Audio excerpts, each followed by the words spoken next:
from the FS Garage. There's a woman in Florida named Rachel who suffers from a condition known as nystagmus.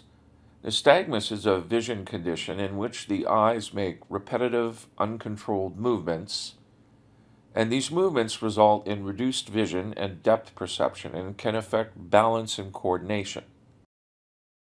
We were approached by a friend of Rachel's family who wondered if it would be possible to use a virtual reality headset with eye tracking to stabilize visual content for her.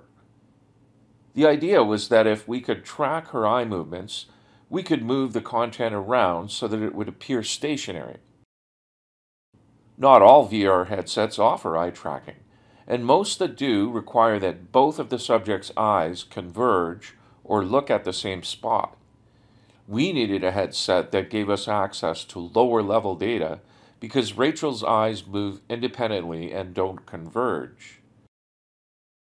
We chose the Vive Pro Eye headset, which allows us to use a special API that gives us access to the low-level eye tracking data for each eye.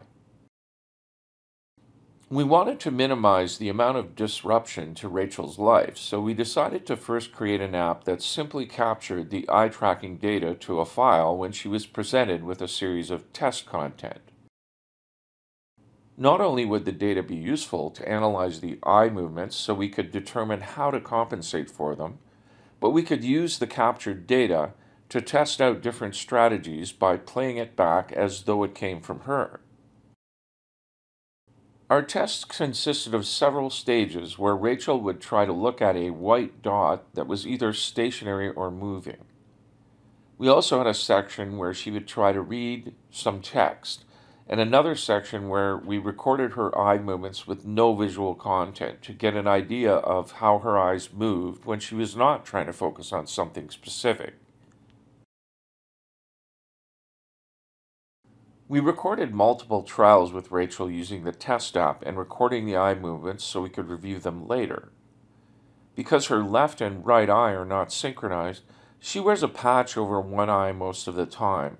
So we recorded her doing the tests with each eye blocked as well as a test with both eyes.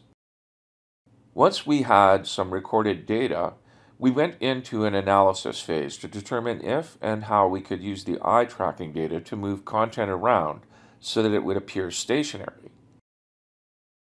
While it would be trivially easy to simply move content according to her eye movements, she would never be able to look at anything other than the center of the content. In order to truly help her condition, we need to be able to tell when she's intentionally trying to look elsewhere in the scene and to allow her to do so without moving the content to match. Once she's decided where to look, then we can move the content in sync with her involuntary movements.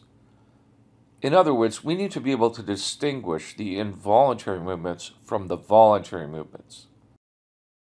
This is basically where the project stands currently. We're looking at the data and sharing it with the experts in signal processing in order to determine how to distinguish between her voluntary and involuntary movements. Once we can do that, we will be able to proceed with trying to stabilize the content while still allowing her to shift her gaze voluntarily.